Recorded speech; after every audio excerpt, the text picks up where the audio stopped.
There is a particular horror that no mythology on Earth has been able to leave alone.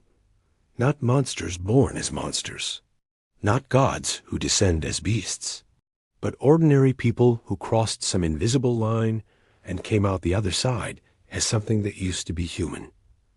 Every culture has a version of this story. And the details matter, because what a culture chooses to transform its people into, and why, says everything about what that culture was most afraid of.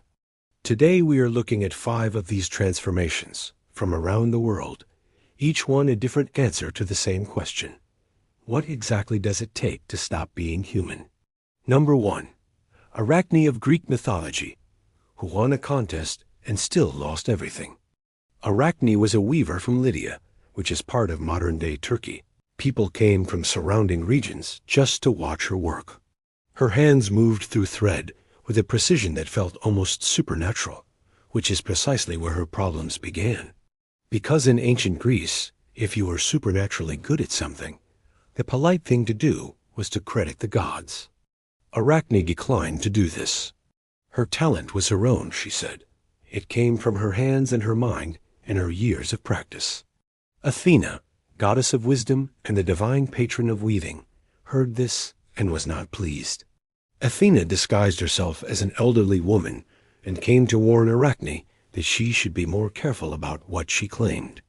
Arachne told the old woman she could mind her own business, and also she was willing to compete against Athena directly if the goddess was so confident. Athena dropped the disguise. The challenge was accepted. What followed was arguably the most consequential weaving contest in human history. Athena crafted a tapestry showing the gods in their full glory, and pointedly, in the corners, scenes of mortals who had been punished for comparing themselves to the divine. A reminder, woven in thread, of what happens to people like Arachne. Arachne wove the gods doing embarrassing things. Zeus disguising himself as animals to pursue mortal women. Poseidon's various romantic misadventures. Every divine indiscretion she could recall, rendered in flawless, beautiful, technically perfect detail. Athena examined Arachne's work and could not find a single flaw in it, and then she destroyed it anyway. She beat Arachne with her shuttle and tore the tapestry apart. Arachne, overcome with shame and despair, hung herself. Athena, perhaps experiencing something in the neighborhood of guilt, transformed her. The rope became a cobweb. Arachne shrank, her body contracting, her fingers multiplying and fusing to her sides as legs, until what had been a master weaver was now a spider, still forever weaving, still hanging technically, just as she had been when Athena found her. The transformation preserved her skill and extended her punishment simultaneously. And every spider that has ever spun a web since then is, according to the myth, one of her descendants. The word arachnid comes directly from her name. The taxonomical classification for spiders, scorpions, and their relatives, used by scientists today, is a permanent monument to the woman a goddess could not quite bring herself to let die. Whether that feels like mercy depends on how you feel about spiders. Number 2. The Wendigo of Algonquin mythology, where the monster is the hunger. The Wendigo belongs to the oral traditions of the Algonquin-speaking peoples of North America, including the Ojibwe, the Cree, and the Innu, among others. Unlike most of the entries on this list, the Wendigo is not one person's story. It is a fate, a category of tragedy that any person could fall into if the conditions were right and the will was not strong enough. The version most common across these traditions goes like this. Deep winter, the kind that has gone on too long and taken the food stores with it. A person, driven by starvation to the most forbidden act available, eats human flesh. And something changes. The exact mechanics vary by nation and telling, but the common thread is this. The moment a person crosses that line, something begins to enter them or emerge from them.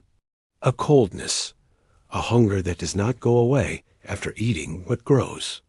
Their heart, some traditions say, turns to ice.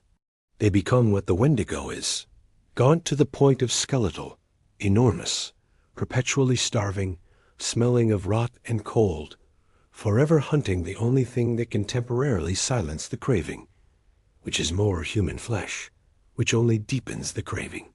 The Wendigo is never satisfied. That is the point. Every meal makes the hunger worse, which means the transformation is not a punishment with an end. It is a cycle with no exit. The very act that created the Wendigo, eating a person to survive, is the act it is now compelled to repeat endlessly, without the survival part ever being achieved again. Some Cree and Ojibwe traditions held that a person could be cured of incipient Wendigo possession if caught early enough, before the transformation completed. Families watched each other during brutal winters for the signs. A healer named Jack Fiddler, in the early 20th century, claimed to have killed at least 14 people who were in the process of becoming Wendigo to save both them and the community. He was eventually tried by Canadian authorities for murder. The trial did not go well for anyone involved. The Wendigo is important to understand as more than a monster story. Scholars who study it within its original cultural context emphasize that it functioned as a moral framework for survival under extreme conditions. The person who survives by consuming another person does not survive in any meaningful sense. They become the thing the community must now fear. The lesson is almost architectural in its precision. You cannot eat your community and still be part of it. Number 3. Lycaon of Arcadia, Greek mythology, the king who invented being a werewolf. If you have ever watched a werewolf movie, or read a werewolf novel, or played a werewolf video game, you owe a debt to a particularly bad dinner party hosted by a king of ancient Arcadia named Lycaon, who managed to personally offend Zeus so thoroughly that the king of the gods decided the appropriate response was to invent an entirely new category of monster. Lycaon was the king of Arcadia in the time before the Great Flood. Different ancient sources give slightly different versions of his specific offense, which is typical of Greek myth, but the core of the story stays consistent. Zeus came to Arcadia, either traveling incognito or announcing himself openly, depending on who is telling it. Lycaon, deeply skeptical about whether this was actually a god or just a man with good press, decided to test him. His test was to serve Zeus a meal that included human flesh. In Ovid's version, it was the flesh of a hostage Lycaon had been sheltering. In other versions, it was one of Lycaon's own sons. In still others, it was an unspecified captive. The ancient sources disagree on the menu, but not on the intent. Lycaon wanted to see if Zeus was divine enough to know what he was eating. Zeus knew what he was eating. He overturned the table, destroyed Lycaon's household with lightning, and transformed the king. The transformation, as described by Ovid, is one of the most viscerally detailed in all of ancient literature. Lycaon tried to speak, and his voice broke into a howl. His clothes became fur. His arms became forelegs. He ran into the wilderness on 4 legs, still carrying his capacity for thought, but unable to use it for anything other than the wolf's perpetual hunger. The word lycanthrope comes directly from his name. Lykos, Greek for wolf, combined with anthropos, meaning person. Lycaon's name fused permanently into the language of transformation. There is a footnote to his story that the ancient sources include with very little comment. Some traditions held that a person transformed into a wolf at the ritual site on Mount Lycaon could return to human form after 9 years, provided they had not eaten human flesh during that time. If they had, they stayed a wolf forever. The choice was apparently theirs to make. This detail transforms what initially looks like a pure punishment story into something more ambiguous. Lycaon could, in theory, choose his way back. The monster is not the sentence. The monster is the continued choice. That is either a hopeful addendum or an extremely dark one, depending on what you think about wolves and willpower. Number 4.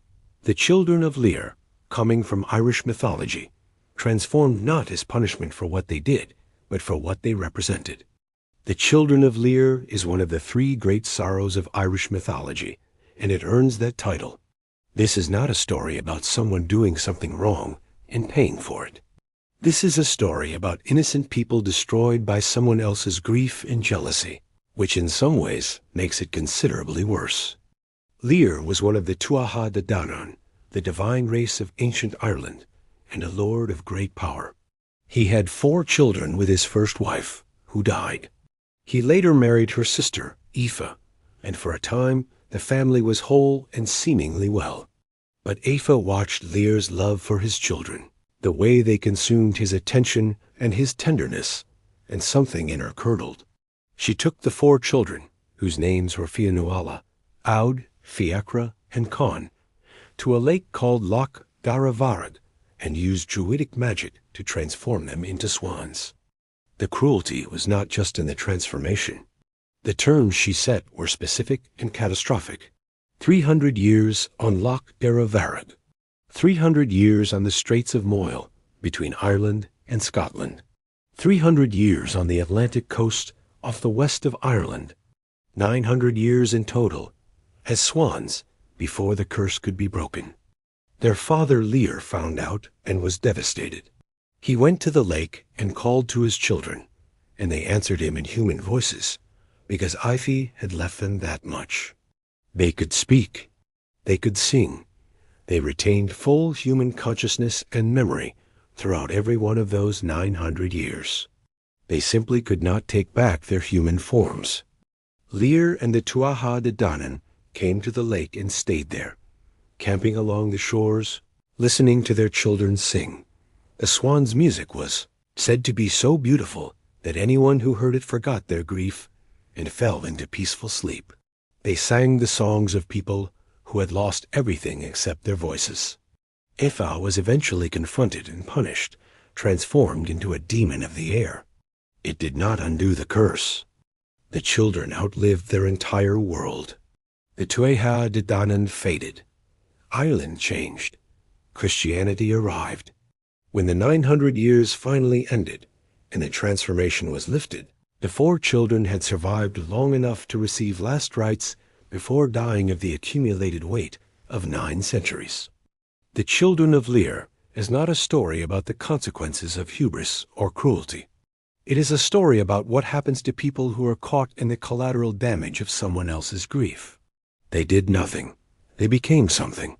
And the only mercy the story offers is that their voices were never taken and that they were together. That is either a great mercy or a very small one. Irish mythology, characteristically, does not tell you which. Number 5, the Nagel of Mesoamerican mythology, where the transformation is not a punishment at all. Every entry on this list so far has framed transformation as something done to a person, a punishment, or curse. The Nagel turns that entirely on its head.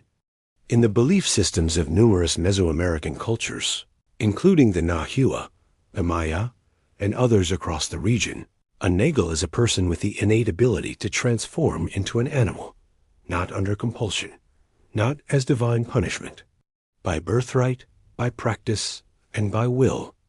The concept varies meaningfully across cultures and time periods, but a consistent thread runs through it. Certain people are born with a dual nature. Their human self and their animal self are not 2 separate beings, but one being with 2 forms. The animal counterpart, the Nawal, shares the person's soul. What happens to one happens to the other. If the animal is wounded in the wilderness, the person feels it. If the person dies, the animal dies.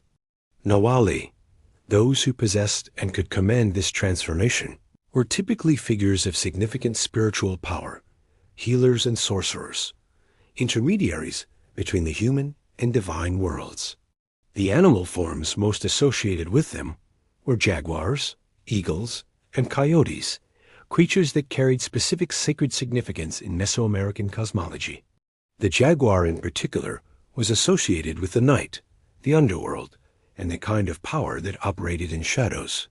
Here is where the story takes an interesting turn, because not everyone who could transform was considered benevolent. The same power that a healer might use to travel between worlds and intercede on behalf of the sick could, in the hands of a person with harmful intent, become something predatory. In some traditions, Nawali sorcerers were feared as witches who would assume animal form to harm enemies or steal life force. The transformation itself was neutral. What it meant depended entirely on who was doing it and why. This is a fundamentally different philosophy of the human-to-beast transformation than anything in the European or Near Eastern traditions. In Greek mythology, becoming an animal is almost always a reduction, a punishment, a loss of status and humanity. In the Nagel tradition, the animal form is not lesser.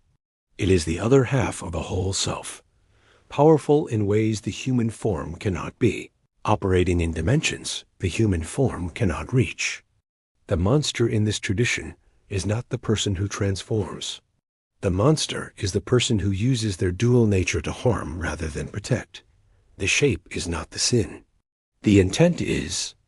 The ancient Mesoamerican traditions that carried the Nagel concept were ones in which the boundary between human and animal was permeable and sacred. In the right hands, it was a source of tremendous power. You were not less human for sharing your soul with a jaguar. So there are your 5. A weaver turned spider for the crime of being right. A person turned predator by the hunger that was supposed to save them. A king turned wolf for testing what could not be tested. 4 children turned swans by someone else's jealousy, who sang through 9 centuries of it. And a tradition in which the transformation was never the problem to begin with. What connects them, when you lay them side by side, is not the transformation itself. It is what the transformation reveals. Arachne's spider is a weaver who was never given fair credit. Lycaon's wolf is a king who looked at a god and saw only a man. The Wendigo is a survivor who forgot what survival was for. The swan children are proof that innocence does not provide protection. And the Nagel is the reminder that the question is not whether you become the beast. The question is what you do when you get there.